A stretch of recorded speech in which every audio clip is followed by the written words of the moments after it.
Due to learn coaching সেন্টারে সবাইকে স্বাগত। তো আজকে আমি আলোচনা করব ন্যারেশনের প্রথম যে পার্ট অ্যাসার্টিভ সেন্টেন্স, সেই সেন্টেন্স সম্পর্কে আমি আলোচনা করছি। তো অ্যাসার্টিভ সেন্টেন্সটা আমরা কিভাবে নরমালি চিনব?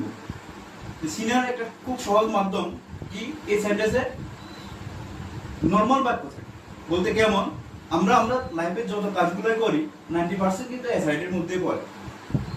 বলতে কেমন, আমি ঘুমাই, আমি পড়ি, আমি যাই, এগুলো সবগুলো কিন্তু অ্যাসার্টিভ।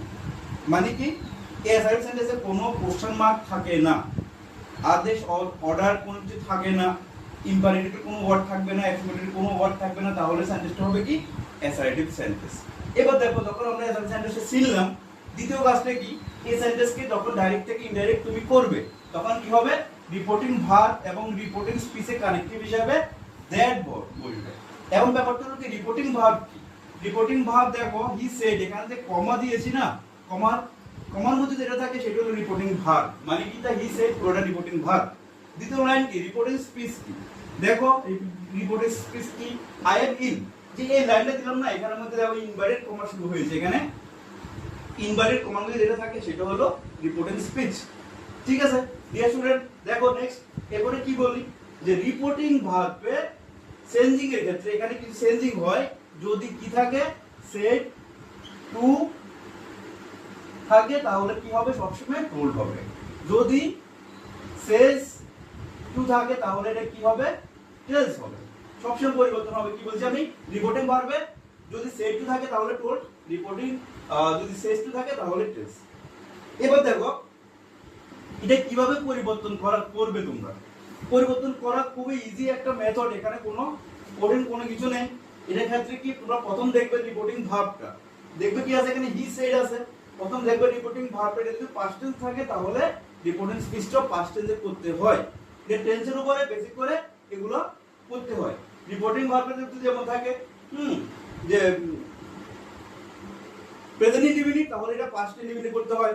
তারপরে চেঞ্জিং এর ক্ষেত্রে এগুলো যদি পাস্ট প্রেজেন্ট কন্টিনিউয়াস থাকে তাহলে এটা পাস্ট কন্টিনিউয়াসে করতে হয়, প্রেজেন্ট পারফেক্ট সমান পাস্ট পারফেক্ট করতে হয়। ঠিক আছে, এভাবে এগুলো করতে হয় টেন্সের ক্ষেত্রে।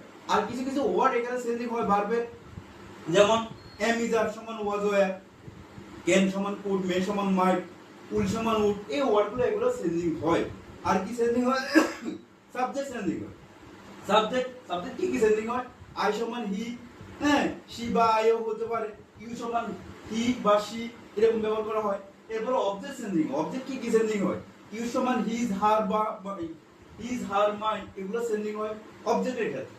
তো দেখো ডিয়ার স্টুডেন্ট, খুব ইজিলি মেথডে আমরা কিভাবে এটা সলভ করি। তো he said I am in, তো প্রথম কাজটা কি, এই সেন্টেন্সটা অ্যাসার্টিভ কি নয় এটা ফাইন্ড করা। কিভাবে ফাইন্ড করবে, রিপোর্টিং স্পিচটা ফাইন্ড করো। এখানে দেখো কি আছে, আই এম ইন, আমি অসুস্থ।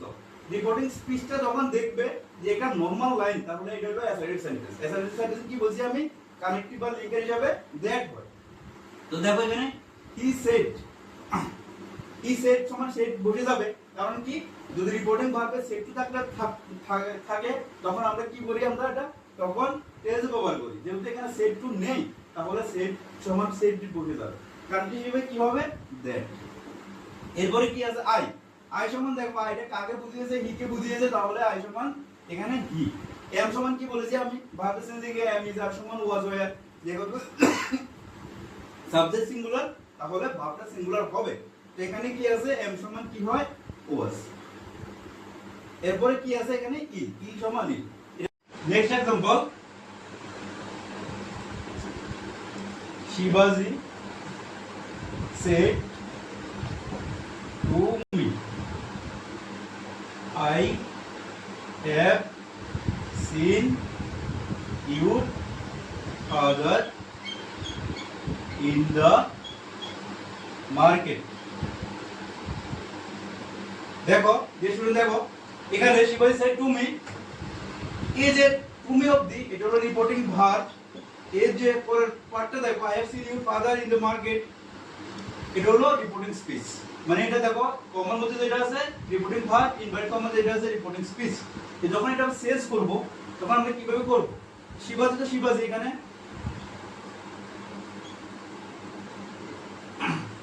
দেখো এখানে সেড টু আছে, রিপোর্টিং ভার্ব যদি সেড টু থাকে তাহলে এটা কি হবে, টোল্ড।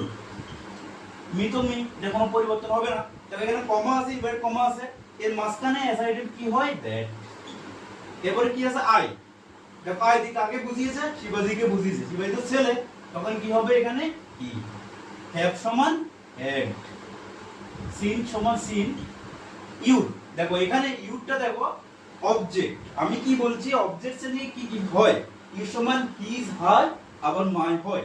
দেখো এখানে কি হয়েছে, এখানে শিবাজি সেড টু মি, যাকে বলা হয় সে যদি ছেলে হয় তাহলে ইউর পরিবর্তে হিজ, যাকে বলা হয় সে যদি মেয়ে হয় তাহলে ইউর পরিবর্তে হার, যাকে বলা হয় সে যদি মি হয় তাহলে ইউর পরিবর্তে হবে মাই। দেখো এখানে যাকে শিবাজি সেড টু মি, যাকে বলছে সে হলো মি, তাহলে ইউর পরিবর্তে কি হবে মাই, অবজেক্টস এর দিকে মাই।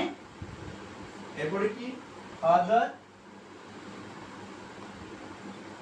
In the market. ঠিক আছে, এতটুকু তোমরা দেখো যে শুধু তোমরা ভালোভাবে অ্যাসাইনমেন্টটা করবে।